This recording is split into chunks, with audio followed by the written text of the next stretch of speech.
So hello दोस्तों, doctor Jahangir this side है। आज हम बात करेंगे बुल्ढाना डिस्ट्रिक्ट के अंदर कुछ हेयर लॉस के इंसिडेंसेस हुए थे और उसके बारे में। एक्चुअल केस क्या था कि आपका दिसंबर 2024 से लेके जैन 2025 के आसपास में क्या होता है कि ऑलमोस्ट 1.5 मंथ्स के आसपास क्या होता है कि आपका बुल्ढाना डिस्ट्रिक्ट में एक्सेसिव हेयरफॉल हुआ था और काफ़ी लोग जो है वो इफेक्टेड थे। ऑलमोस्ट 250 से लेकर 300 लोग ऐसे थे जिनका एक्सेसिव हेयरफॉल हुआ था और ऑलमोस्ट 20 जो आपके गांव थे वो अफेक्टेड थे। ओके, और एकदम से हड़कंप सा बच गया कि इतना एक्सेसिव हेयरफॉल कैसे हो सकता है। उन्होंने पहले कभी देखा नहीं और वहाँ के आसपास के डॉक्टर ने एग्जामिन किया और देखा कि कोई खास उनको कोई चीज़ है इसका पता नहीं लगा। तो कुछ लोगों ने सोचा कहीं फंगस का इन्फेक्शन तो नहीं है, कहीं इस तरह का जैसे कोई वायरस का इन्फेक्शन तो नहीं है, कोई और कॉजेज तो नहीं है, पानी की वजह से तो नहीं हो रहा है। और ये सारी चीज़ें एकदम से चल रही थी और सडनली ये बात न्यूज़ में आई और काफ़ी न्यूज़ में ये जो है चर्चा में रही इस चीज़ को लेकर कि क्या वजह हो सकती है। और काफ़ी सोशल प्रॉब्लम्स होना शुरू हुआ, कुछ लोगों की शादी वगैरह टूट गई और उसके बाद में काफ़ी बच्चे ऐसे थे जिनके बिल्कुल बाल वो चले गए थे। तो उसके बाद में क्या हुआ कि बच्चे ने स्कूल जाना जो है वो मना कर दिया। So that kind of problems were there. So इस चीज़ को जो है वो सीरियस लेते हुए फिर जो गवर्नमेंट है उन्होंने ICMR जो टीम है हमारी उनको भेजा और एम्स के कुछ डॉक्टर्स भी वहाँ पर गए थे और उन्होंने पाया कि वास्तव में इसमें क्या प्रॉब्लम थी। तो उन्होंने कुछ एग्जामिन किए, बायोप्सी वगैरह किया और फाइनली वो एक कंक्लूजन पहुँचे इस पर कि उनके बॉडी में सेलेनियम बहुत ज़्यादा था। तो सेलेनियम बेसिकली क्या था कि एक तरह का एक मिनरल होता है और इस मिनरल की अगर मात्रा ज़्यादा होती है हमारी बॉडी के अंदर तो उसके बाद में इस तरह की तकलीफ होना शुरू हुआ। अरे अब एक्सेसिव सेलियम कैसे हो सकता है? ओके, तो जनरली क्या होता है कि या तो खाने पीने से हो सकता है या कभी कभी सॉइल में हो सकता है। तो उन्होंने उनका भी एग्जामिन किया तो उन्होंने देखा कि कुछ गेहूं थे जो कि पंजाब से आए थे तो उन्हीं में सेलेनियम बहुत ज़्यादा था, ऑलमोस्ट 3 से 4 गुना। और अब क्वेश्चन यहाँ पे आता है क्या ये पहली बार हुआ इस तरह का और क्या वास्तव में सेलेनियम इतना खतरनाक होता है हमारी बॉडी के अंदर कि सारा हेयर लॉस हो जाए? नहीं, ऐसा नहीं, ये पहली बार नहीं हुआ। इससे पहले भी काफ़ी इंसिडेंसेस हो चुके हैं। जैसे आप ये देखिए 2008 की रिपोर्ट देखिए जिसमें ऑलमोस्ट 200 लोग ऐसे थे जिनका एक्सेसिव हेयरफॉल हुआ था बिकॉज ऑफ सेलेनियम। इन्होंने कुछ लिक्विड वगैरह लिया था तो उसके बाद इनका सेलेनियम है वो बहुत बढ़ गया था और उसके बाद में along with the hair loss उनको काफ़ी अदर सिम्टम्स भी होते हैं। और एक 2012 की एक अच्छी रिपोर्ट है जिसमें क्या था कि एक लेडी थी और उसको ये बोला गया था कि सेलेनियम लेने से क्या होता है कि आपका कैंसर के चांसेस कम हो जाते हैं या फिर नहीं होगा।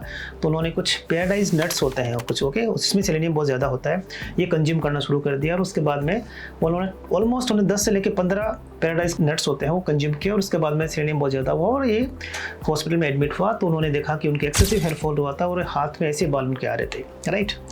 तो अब क्वेश्चन आता है कि वास्तव में सेलेनियम इतना खतरनाक होता है और इससे कौन कौन सी और सी प्रॉब्लम हो सकती है? तो क्या ऐसा तो नहीं कि इनका जो हेयरफॉल हुआ है वापस नहीं आएगा, उनके बाल वापस नहीं आएंगे? ऐसा नहीं है। देखिए, सेलेनियम हमारी बॉडी के अंदर एक मिनरल होता है जो वास्तव में नीडेड होता है हमारी बॉडी के लिए, ओके। और ये बेसिकली हमारी जो मेटाबॉलिक एक्टिविटी होती है उसमें ठीक उसमें मतलब उसको मैनेज करने में हेल्प करता है। कुछ ऐसे एंजाइम्स होते हैं जो कि वास्तव में इससे एक्टिवेटेड होते हैं। ये एक तरह का एंटीऑक्सीडेंट का काम भी करता है हमारी बॉडी के अंदर। और यस, ये भी सही है कि हमारी बॉडी के अंदर कुछ कैंसरस एक्टिविटी होती है उसको कम करने में हेल्प करता है। इसलिए एक सर्टेन अमाउंट ऑफ जो आपका सेलेनियम होता है वो बॉडी में दिया जाता है, ओके। लेकिन कहाँ से मिलता है हमें सेलेनियम? तो जनरली हमारे जो नॉन वेज होते हैं उनसे मिल सकता है, जो हमारे वेजिटेबल्स वगैरह थी वहाँ पे मिलता है, ओके। तो इस तरह से हम जनरली लेते रहते हैं और एक्सेसिव सेलेनियम जनरली नहीं होता है अनटिल अदरवाइज हम एक पर्टिकुलर सोर्स जिसमें बहुत ज़्यादा आपका सेलेनियम होता है और हम कंज्यूम कर ले, ओके, जैसे कि वो पैराडाइज नट्स वाला है। अब क्वेश्चन आता है कि जो है वो कितनी मात्रा होना चाहिए? तो रफली मान के चलिए कि इतनी मात्रा हमारी बॉडी के अंदर होना चाहिए और अगर आपका एक सर्टेन अमाउंट से आपका ज़्यादा हो जाता है तो उसके बाद में हमारी बॉडी में कुछ सेलेनियम की वजह से तकलीफ होना शुरू होता है, ओके। एक्सेसिव हमेशा ही खतरनाक होता है, दैट वी नो, ओके, चाहे वो खाना ही क्यों ना हो। तो उसके बाद में क्या होता है कि हमारी बॉडी के अंदर कुछ चेंजेस होना शुरू होते हैं और इन चेंजेस को कलेक्टिवली हम बोलते हैं सेलेनोसिस, ओके। तो इसमें कौन कौन से चेंजेस हो सकते हैं? हमारे हेयर के चेंजेस होते हैं, आपका हेयर फॉल होने के चांसेस रहता है, आपके जो नेल्स होते हैं वो ब्रिटल हो सकता है, आपकी गट्स की कुछ प्रॉब्लम हो सकती है, कुछ न्यूरोलॉजिकल प्रॉब्लम्स हो सकती है, ये सारी चीज़ें होने के चांसेस रहता है नेल में और आपका जो है हेयर के अंदर। इसलिए होता है कि हमारी बॉडी में ये जो नेल होते हैं वो कुछ ये होते हैं ना कि वो केराटिन प्रोटीन के बने होते हैं, ओके। अगर हम बात करें हेयर की बात करें तो हेयर में क्या होता है कि हमारी बॉडी के अंदर 2 चेंजेस होते हैं जिसकी वजह से आपका जो है वो एक्सेसिव सेलेनियम जो है हमारा हेयर फॉल कर सकता है। तो पहला जो पार्ट होता है वो होता है हमारी बॉडी के अंदर ये जो हेयर का जो पार्ट होता है उसमें जो हेयर साइकिल होता है उसके अंदर ये डिस्टर्ब करता है। सो जनरली क्या होता है कि हमारा हेयर होता है वो एक ग्रोइंग फेज में होता है, उसके बाद स्टेबल होता है और उसके बाद वो एक फॉलिंग फेज में चला जाता है। एक तरह का हेयर साइकिल होता है ना।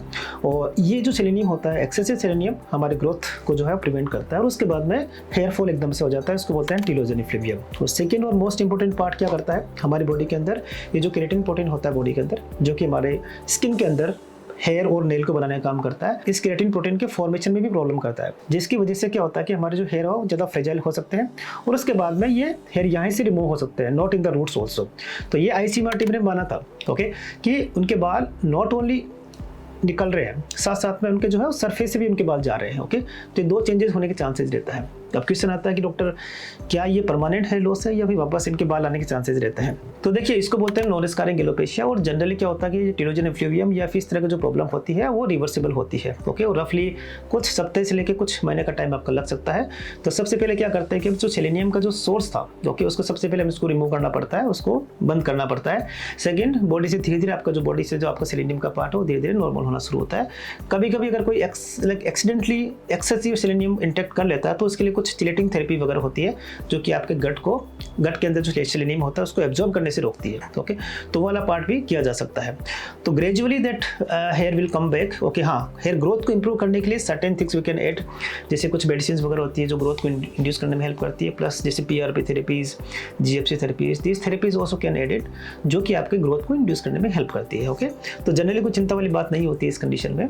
ओके, हाँ, लेकिन ये है कि एक बात उन्होंने चिंता बढ़ा दी थी, और चीज़ें जो है वो अगर हम एक अच्छे से एग्जामिन करते हैं, जांच करते हैं और उसके एक कंक्लूजन में पहुंचते हैं ना, तो उसमें क्या होता है कि हमारा जो ट्रीटमेंट है वो अच्छे सही दिशा में जाता है, और हम उसको कह सकते हैं कि आपके वापस बाल आ जाएंगे, no need to worry on that, right.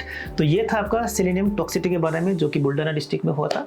अगर आपको कोई क्वेश्चन है इसके बारे में तो ज़रूर पूछिए, मैं उसका रिप्लाई करने की कोशिश करता हूँ। और हाँ, इस तरह के कुछ केसेस जो कि लगता है कि स्किन एंड हेयर में रिसेंटली कुछ प्रॉब्लम हुआ है, मैं कोशिश करता हूँ उस पर वीडियो बनाने के लिए, तो आप प्लीज़ हमारे चैनल को सब्सक्राइब जरूर कीजिए।